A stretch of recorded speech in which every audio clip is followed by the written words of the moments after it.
इसी बीच पुलिस के हाथ टाइगर मेमन का एक और करीबी बादशाह खान लगता है, जिसका असली नाम जान खान उस्मान खान होता है। उसने मुंबई पुलिस को बताया कि वो शुरू से ही इस हमले की कोर टीम में था।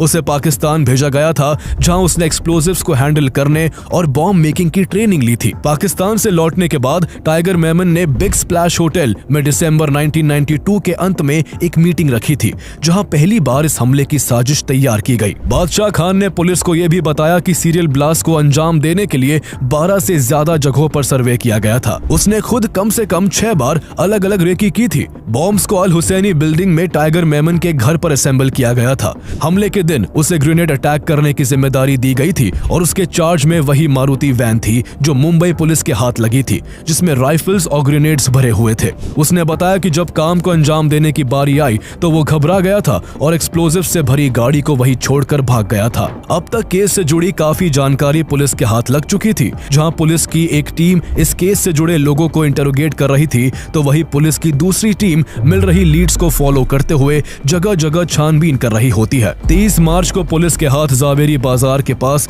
शेख मेमन स्ट्रीट पर कुछ बड़े सूटकेस हाथ लगते हैं, जिनमें 12 AK-56 राइफल्स, 195 हैंड ग्रेनेड्स और बहुत सारी 5mm पिस्टल्स होती हैं। इसके 3 दिन बाद पुलिस को मुंब्रा इलाके में एक घर से RDX से भरे हुए कई बैग्स मिलते हैं, जिनका कुल वजन 1500 किलो था। एक्सप्लोजिव मिलने का सिलसिला यही खत्म नहीं होता। इसके बाद पुलिस नगला बंदर से भी RDX से भरी बोरी बरामद करती है, जिनका कुल वजन करीब 2000 किलो होता है। इतना ज्यादा RDX देखकर पुलिस महकमे में हड़कंप मचा हुआ था। इससे पहले देश में कभी इतनी मात्रा में RDX नहीं बरामद हुआ था। हैरानी की बात यह थी कि एक्सप्लोजिव्स अगर ब्लास्ट हो जाते तो इनका परिणाम उन धमाकों से भी घातक होता जो 12 मार्च को हुए थे। अब तक की जांच में पुलिस ने इस केस से जुड़े कई लोगों को अरेस्ट कर लिया था, जिनसे पूछताछ में साफ साफ पता चल रहा था कि इन धमाकों की साजिश में पाकिस्तान और ISI का बहुत बड़ा रोल था।